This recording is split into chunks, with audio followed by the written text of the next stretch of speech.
Hello everybody, welcome to my YouTube channel Sandip Chandra SVHS. বিধানসভা নির্বাচন 2026-এর তারিখ ইতিমধ্যে ডিক্লেয়ার্ড হয়ে গেছে। ট্রেনিং পর্ব বিভিন্ন জায়গায় চলছে। তো সেই ট্রেনিংয়ের বেশ কিছু কিছু উল্লেখযোগ্য অংশ আমরা আমাদের চ্যানেলের মাধ্যম দিয়ে যারা ভোটকর্মী রয়েছে তাদের উদ্দেশ্যে তুলে ধরছি। যে জিনিসগুলো অনেক সময় আমাদের একটু মাথায় রাখতে হয় ভোট করার সময়, যাতে করে নির্বিঘ্নে আমরা ভোট পর্বটা পার করে আসতে পারি। আজকে সেরকমই কয়েকটা বিষয় যেগুলো ভোট চলাকালীন এই ধরনের ভোটগুলো আমাদের সামনে আসতে পারে বা এই ধরনের ভোটাররা আমাদের সামনে আসতে পারে। তো তাদেরকে কিভাবে আমরা ডিল করব তাদের সাথে, সেই বিষয় নিয়ে আজকের আলোচনা। চ্যানেলে যারা নতুন এসছেন তারা অবশ্যই চ্যানেলকে সাবস্ক্রাইব করে রাখবেন, এইটুকু অনুরোধ জানাই, যাতে করে পরবর্তীকালে এই ধরনের ভিডিওর লিঙ্ক আপনারা সরাসরি পেতে পারেন। আজকের যে প্রথম অংশ, যে প্রথম বিষয়টা নিয়ে ডিসকাশন হচ্ছে সেটা হচ্ছে চ্যালেঞ্জড ভোট। চ্যালেঞ্জ ভোট সম্পর্কে শুনলে যেটা প্রথমেই আমরা বুঝতে পারি সেটা হচ্ছে যিনি ভোট দিতে এসেছেন তিনি এসে দেখছেন যে ভোট তার পড়ে গেছে। এবার তিনি বলতে চাইছেন, না আমি এর আগে আসিনি, আমি এই প্রথম ভোট দিতে এসেছি। তিনি চ্যালেঞ্জ করছেন যে এই যে ভোটটা কাস্ট হয়েছে এই ভোটটা আমি দিইনি। এইরকম ক্ষেত্রে প্রিসাইডিং অফিসারকে কি কি কাজ করতে হবে, কি কি সিদ্ধান্ত নিতে হবে, সেই জিনিসগুলো এইখানে আমরা জানবো। প্রথম পয়েন্টগুলো দেখুন। কোনো পোলিং এজেন্টের থেকে 2 টাকা জমা নিয়ে তবেই চ্যালেঞ্জের আবেদন গ্রহণ করতে হবে। তার মানে যেটা বোঝা যাচ্ছে যে যিনি যে ভোটার বলছেন যে আমি এর আগে ভোট দিয়েছি বা দিইনি, কোনো এজেন্ট যদি তাকে বলে যে না ইনি আগে ভোট দিয়েছেন বা দেয়নি, মানে মোটামুটি বোঝা যাচ্ছে যে ভোট নিয়ে একটা ডাউট আছে যে ইনি আগে ভোট দিয়েছেন বা দেননি, বা তিনি ডুপ্লিকেট হিসাবে আরেকবার এসছেন। কোনো যদি এজেন্ট মনে করে যে না এই ভোটারটা কিন্তু ডুপ্লিকেট, অরিজিনাল নয়, বা এর ভোট হয়ে গেছে, তাহলে সেই পোলিং এজেন্টের আবেদনের ভিত্তিতে এই চ্যালেঞ্জ ভোট পদ্ধতিটা শুরু হবে। তার জন্য এজেন্টের থেকে 2 টাকা আগে জমা নিতে হবে, দিয়ে চ্যালেঞ্জের আবেদন গ্রহণ হবে। যিনি চ্যালেঞ্জ করছেন তাকে সেটি প্রাপ্তি স্বীকার রসিদ দিতে হবে। একটা রসিদ আছে, সেটাতে লিখে দিতে হবে যে ইনি চ্যালেঞ্জ করলেন, 2 টাকা এনার কাছ থেকে নেওয়া হলো। যাকে চ্যালেঞ্জ জানানো হলো তাকে সতর্ক করতে হবে যে অন্য কারুর পরিচয় বাড়িয়ে ভোট দেওয়া শাস্তিমূলক অপরাধ। মানে যে ভোটার এসছে অন্য কারুর হয়ে ভোট দিতে বলে মনে করছেন এজেন্ট, যার জন্যই তিনি চ্যালেঞ্জটা করছেন, তাকে এটা প্রথমে বলতে হবে যে আপনি যদি অন্য কারুর হয়ে ভোট দিতে এসে থাকেন সেটা কিন্তু আপনার অপরাধ। তার নাম, ঠিকানা, ফর্ম 14 চ্যালেঞ্জ ভোটারের তালিকায় লিখে নিতে হবে এবং তাকে সেখানে সই করতে বলতে হবে। অর্থাৎ সেই ভোটারকে এই ফর্ম 14-এ সই করতে হবে। যদি তিনি সেটি করতে অস্বীকার করেন তাহলে তাকে ভোট দিতে দেওয়া যাবে না। তিনি যদি বলেন যে না আমি ফর্ম কিছু ফিল আপ করবো না, তাহলে তো কোনো ভোট দেওয়ার ব্যাপারই নেই। একটি সামারি এনকোয়ারি করতে হবে, একটা জেনারেল এনকোয়ারি করতে হবে। তিনি যেগুলো বলছেন, যিনি চ্যালেঞ্জ করছেন তাকে বলতে হবে নিজের দাবির সপক্ষে তথ্য প্রমাণ দিতে। অর্থাৎ যে এজেন্ট চ্যালেঞ্জ করছেন তাকে বলতে হবে যে কিসের ভিত্তিতে তিনি বলছেন যে এই যে ভোটারটি এসছে এ অরিজিনাল ভোটার নয়। যদি তিনি পারেন তখন যাকে চ্যালেঞ্জ করা হচ্ছে তাকে বলবেন এর পাল্টা তথ্য প্রমাণ দিতে। অর্থাৎ যে ভোটার ভোট দিতে এসছে বলছে না আমি অরিজিনাল ভোটার, তাকে তখন তার সপক্ষে যুক্তি দিতে হবে যে কেন তিনি নিজেকে অরিজিনাল বলে মনে করছেন। তার ভোটার কার্ড থাকতে পারে বা আদার্স কোনো ডকুমেন্ট থাকতে পারে, তার পরিবারের যারা রয়েছে সেরকম লিঙ্কের যদি তিনি বলতে পারেন যা কারা রয়েছে তাদের নাম টাম যদি পাওয়া যায় ইত্যাদি। যদি চ্যালেঞ্জ প্রতিষ্ঠিত হয় তাহলে যাকে চ্যালেঞ্জ করা হলো তাকে পুলিশের হাতে তুলে দিন। যদি দেখা যায় যে যে ভোটার ভোট দিতে এসছে সে সত্যি করেই ডুপ্লিকেট, আপনি যদি এনকোয়ারি করে দেখেন যে ভোটার যে তথ্যগুলো দিচ্ছে সেগুলো ভুল, মানে তিনি ঠিকমতো তথ্য দিতে পারছেন না, তাহলে এজেন্টের দেয়া চ্যালেঞ্জটা সেটাই কিন্তু এস্টাবলিশ হলে তাহলে কি করতে হবে, যে মানে যে যে ভোটারকে নিয়ে চ্যালেঞ্জ হচ্ছিল সেই ভোটারকে পুলিশের হাতে তুলে দিতে হবে এবং চ্যালেঞ্জারকে অর্থাৎ ওই পোলিং এজেন্টকে তার 2 টাকা ফিরিয়ে দিতে হবে। রসিদ নিতে ভুলবেন না এবং ওর কাছ থেকে লিখিয়ে নিতে হবে যে এই 2 টাকা উনি ফিরিয়ে দিলেন। এই রসিদ আছে ফর্ম 14-এর 10 নম্বর কলামে। ফর্ম 14-এর 10 নম্বর কলামে এই রিসিপ্টটা আছে। কাউন্টার ফয়েলে এটা উল্লেখ করতে হবে। চ্যালেঞ্জ প্রতিষ্ঠিত না হলে চ্যালেঞ্জারের টাকা বাজেয়াপ্ত বা ফরফিট হবে। যদি দেখা যায় যে যে ভোটারকে নিয়ে চ্যালেঞ্জ করা হয়েছিল সেই ভোটার কিন্তু অরিজিনাল, যদি এটা প্রমাণিত হয় তাহলে যে এজেন্ট চ্যালেঞ্জ করেছিল তার টাকাটা বাজেয়াপ্ত হবে। ফর্ম 14-এর 10 নম্বর কলামে সেটি লিখে রাখতে হবে যে ইনি চ্যালেঞ্জকে এস্টাবলিশ করতে পারেননি, তাই তার টাকা ফরফিট হলো। কাউন্টার ফয়েলেও সেটির উল্লেখ থাকবে। এরপরে আরও একটা জিনিস, যেটা হচ্ছে টেন্ডার্ড ভোট। টেন্ডার্ড ভোট হচ্ছে যখন এমন কোনো ভোটার ভোট দিতে এসেছে যার ভোট আগেই দেওয়া হয়ে গেছে, তিনি তখন টেন্ডার্ড ভোট দেবেন। তাহলে এর আগের অংশটা যেটা বললাম সেটা হচ্ছে চ্যালেঞ্জ ভোট। এটা ভোট দিতে এসে না, যে ভোট দিতে এসেছে তার ভোট পড়েছে এরকম নয়, ভোট দিতে এসেছে তখনই তাকে চ্যালেঞ্জ করা হচ্ছে। আর টেন্ডার্ড ভোট হচ্ছে ভোটার এসে দেখছে তার ভোট পড়ে গেছে, এইবারে সেই মুহূর্তে আপনি কি করবেন। এইখানে দেখুন বলা আছে প্রতিটি বুথে 20টি করে টেন্ডার্ড ব্যালট পেপার ডিসি থেকে দেয়া হবে। 17B-তে সেই সমস্ত ভোটারদের বিশদ লিখে রাখতে হবে যারা টেন্ডার ব্যালটে ভোট দিয়েছে। তাহলে টেন্ডার ব্যালট ভোট হচ্ছে কিন্তু ব্যালট পেপারে, টেন্ডার ভোট হচ্ছে টেন্ডার ব্যালট পেপারে ভোট দেওয়া হবে। 20টি করে ব্যালট পেপার দেওয়া হয় এবং এই এটা পেছন মানে শেষের দিক থেকে সিরিজকে নিতে হবে। 17B অর্থাৎ এদের কিন্তু এন্ট্রি 17A-তে নয় 17B-তে হবে। ফর্ম 17B এর 5 নম্বর কলামে তাকে দিয়ে সই বা LTI করিয়ে নিতে হবে, ওনার ক্ষেত্রে 17A পূরণ হবে না।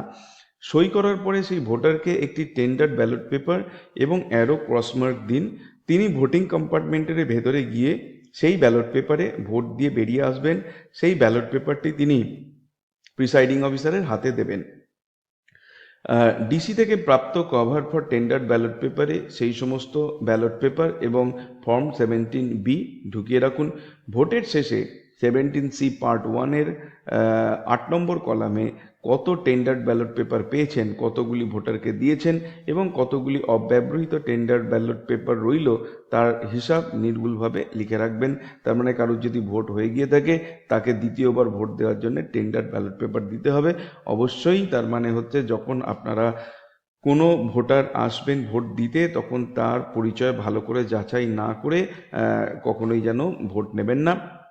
অনেক ক্ষেত্রে সমস্যা এরকম হয়ে থাকে যে অনেক বাড়িতে 4-5 জন পুরুষ থাকলে এবং তাদের কাছে যদি ভোটার ইনফরমেশন স্লিপ BLO থেকে প্রদান করা হয়, হয়তো এক জায়গাতেই সবকটা রয়েছে, সে হয়তো ইনফরমেশন স্লিপ যেটা পেয়েছে হাতের কাছে নিয়ে চলে এসেছে, খেয়াল করেনি যে সেটা তার না তার দাদার না তার বাবার না তার কাকার, খেয়াল করেনি, টাইটেলটা দেখেই নিয়ে চলে এসেছে।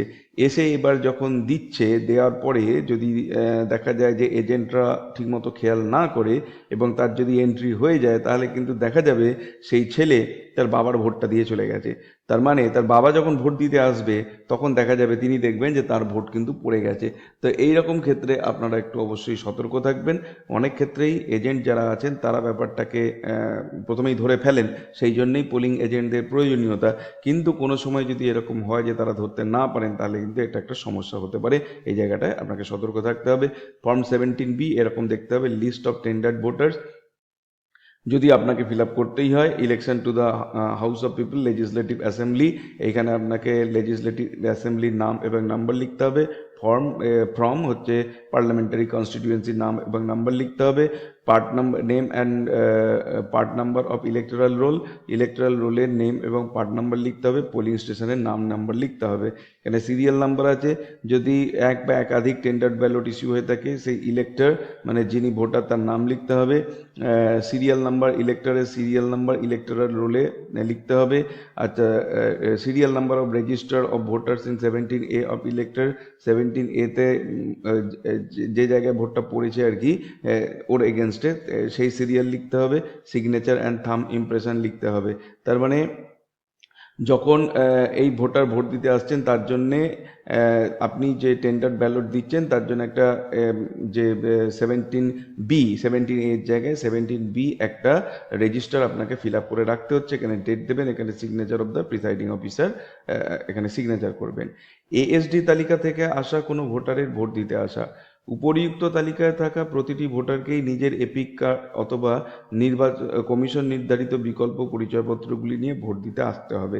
যেহেতু এবারে এসআইআর আবহে ভোট হচ্ছে, তাই অ্যাবসেন্ট এবং শিফটেড এইসব ক্ষেত্রগুলো অনেক বেশি মানে সম্পূর্ণ এগুলো ক্ল্যারিফাই হয়ে গেছে বলে আমার মনে হয় যতদূর সম্ভব এই এএসডি লিস্টে খুব বেশি থাকার কথা নয়, যদি না এই শর্ট টার্মের মধ্যে কোনো ডেথ কেস হয়ে থাকে। প্রিসাইডিং অফিসার ব্যক্তিগতভাবে সেই পরিচয়পত্রটি যাচাই করে দেখে নেবেন। ফর্ম 17A-তে সেটির উল্লেখ করবেন। ওই রেজিস্টারে ভোটারের সই এবং পাশাপাশি তার বাঁ হাতের বুড়ো আঙুলের ছাপ দিতে বলবেন। তার মানে সইও করতে হবে, আবার বাঁ হাতের বুড়ো আঙুলের ছাপ দুটোই নিতে হবে। প্রথম পোলিং অফিসার এজেন্টদের শোনার উদ্দেশ্যে জোরে সেই এএসডি ভোটারের নাম ঘোষণা করবেন। যদি কোনো এজেন্ট এইটা নিয়ে অবজেকশন দেয় তাহলে কিন্তু আরও একবার ভেরিফাই করতে হবে। এএসডি ভোটারের থেকে একটি ঘোষণাপত্র নিতে হবে, এবং যদি আপনার বুথে ভিডিও ফটোগ্রাফি থাকে তাহলে এই রকম ভোটারের ক্ষেত্রে অবশ্যই তার পরিচয় যখন যাচাই করবেন তখন সেটা ভিডিও ফটোগ্রাফি করে নিতে হবে। এরকম একটা ঘোষণাপত্র আছে, form of declaration by the electors whose name is in absentee shifted and deleted list. I hereby solemnly declare and affirm that I am the same person whose name appears at the serial number মানে ওই electoral রোলে তার serial number, তার part number লিখতে হবে, of the existing electoral role of the, এবার ওই যে আপনার বিধানসভা ক্ষেত্রের নাম এবং নাম্বার লিখতে হবে, রেসপেক্ট দ্য 1 জানুয়ারি 2000 এটা 26 করতে হবে।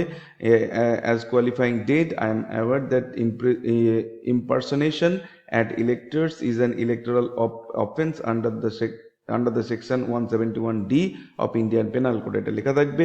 এইখানে তার সিগনেচার বা থাম্ব ইমপ্রেশন বা হাতে ছাপ নিতে হবে, তার তলায় তার নাম লিখতে হবে। এখানে সার্টিফাইড করছেন আপনি, সেই জন্য এইখানে আপনার বা প্রিসাইডিং অফিসারের সিগনেচার তার এবং তার সঙ্গে সঙ্গে পোলিং স্টেশনের নাম এবং নাম্বার দিতে হবে, ডেট দিতে হবে, এবং সব ক্ষেত্রেই একটা করে ডিস্টিংগুইশিং মার্ক থাকবেই। এবার আসছি আমরা প্রক্সির মাধ্যমে ভোট দেওয়া, ভোটিং বাই প্রক্সি। আপনার অর্থাৎ প্রিসাইডিং অফিসারের কাছে একটি সিএসভি অর্থাৎ ক্লাসিফাইড সার্ভিস ভোটারদের তালিকা থাকবে, যারা নিজেদের ভোট দেওয়ার জন্য প্রক্সি নিযুক্ত করেছেন। সাধারণভাবে যারা সেনাবাহিনীর সঙ্গে যুক্ত রয়েছেন বা এরকম কোনো মানে সরকারি কেন্দ্রীয় সরকারি কাজের সঙ্গে যুক্ত রয়েছেন যেগুলোর জন্য কোনোভাবেই তারা সেই কাজকে ছেড়ে ভোট দিতে আসতে পারবেন না, সেরকম ক্ষেত্রে তারা সিএসবি ভোটারের জন্য অ্যাপ্লাই করতে পারেন, এবং যদি সেটা গ্র্যান্টেড হয় একটা সিএসবি ভোটার লিস্ট প্রক্সি ভোটের জন্য আপনার কাছে দেয়া হবে। আপনার কাছে থাকা নির্বাচক তালিকার মার্ক কপির শেষে সেই সিএসভির তালিকা থাকবে। প্রক্সি প্রথাগতভাবে ইভিএম এর সাহায্যে নিয়েই ভোট দেবেন, অর্থাৎ যিনি ভোট দিতে আসবেন, অর্থাৎ কোনো জওয়ান আছে তার ওয়াইফ হয়তো তার ভোটটা দেবেন, তাহলে তিনি নিজের ভোটটা তো দিচ্ছেনই, সঙ্গে সঙ্গে তার হাজব্যান্ডের প্রক্সি ভোটটাও দেবেন। তার জন্যে যেটা করতে হবে, প্রক্সি মানে হচ্ছে প্রক্সি ভোটারের বাঁ হাতের মধ্যমায় কালি লাগাবেন, কারণ তার বাঁ হাতের যে প্রথম আঙুল তর্জনী সেখানে তো তার নিজের ভোটের জন্য কালি লাগানো আছে, দ্বিতীয় আঙুলটা অর্থাৎ মধ্যমায় সেটা হচ্ছে তার প্রক্সি ভোটারের জন্যেই তিনি ওখানে কালি দেবেন। প্রক্সি নিজের যদি তিনি সেই বুথের ভোটার হন এবং সেই সিএসভি তালিকাভুক্ত ভোটারের মানে দুজনের ভোট দেবেন, অর্থাৎ প্রক্সি ভোটার তিনি অন্য বুথেরও হতে পারেন, তিনি সেই বুথ মানে অন্য বুথে গিয়েও প্রক্সি ভোটারের এগেনস্টে তার যদি নাম দেওয়া থাকে তিনি সেখানে গিয়েও নিজের আইডেন্টিটি দেখিয়ে ভোট দিতে পারেন, বা যদি তিনি ওই বুথেরই ভোটার হন তাহলে দুজনেরই ভোট দিতে পারবেন। প্রক্সির ক্ষেত্রে সিএসবি ভোটারের সিএসবি তালিকা সিরিয়াল নাম্বার উল্লেখ করতে হবে ফর্ম 17A-তে। আচ্ছা, সিএসবি ভোটারের সিরিয়াল নাম্বারটা কিন্তু অবশ্যই ওইখানে 17A-তে এখানে উল্লেখ করতে হবে। বোঝার সুবিধার্থে পিভি কথাটা ফর্ম 17A-তে লিখতে হবে, যেমন 1 PV, অর্থাৎ বোঝার জন্যে যাতে করে আপনি বুঝতে পারেন কতগুলো প্রক্সি ভোটার হয়েছে, তার জন্য আপনি 17A-তে পিভি কথাটা লিখে নেবেন, যাতে করে আপনি অ্যাট এ গ্লান্স বুঝতে পারেন যে কতগুলো প্রক্সি ভোটার আপনার ভোট কেন্দ্রে ভোট দিয়ে গেছে। এই হচ্ছে কয়েকটা বিশেষ ক্ষেত্র যেগুলো ভোট চলাকালীন আপনাদের সম্মুখীন হতে পারে। এরকম আরও দু একটা ইনসিডেন্ট আছে যেগুলো সম্পর্কে আমি পরবর্তী ভিডিওতে আপনাদের সঙ্গে ডিসকাস করব। ভিডিওটি ভালো লাগলে অবশ্যই এটাকে একটা লাইক করুন, চ্যানেলে নতুন এসে থাকলে চ্যানেলকে সাবস্ক্রাইব করার সাথে সাথে পাশের বেল বাটনে প্রেস করুন, যাতে করে পরবর্তীকালে এই ধরনের ভিডিওর লিঙ্ক আপনারা সরাসরি পেতে পারেন। দেখা হবে নেক্সট ভিডিওতে। Till then, goodbye and thank you.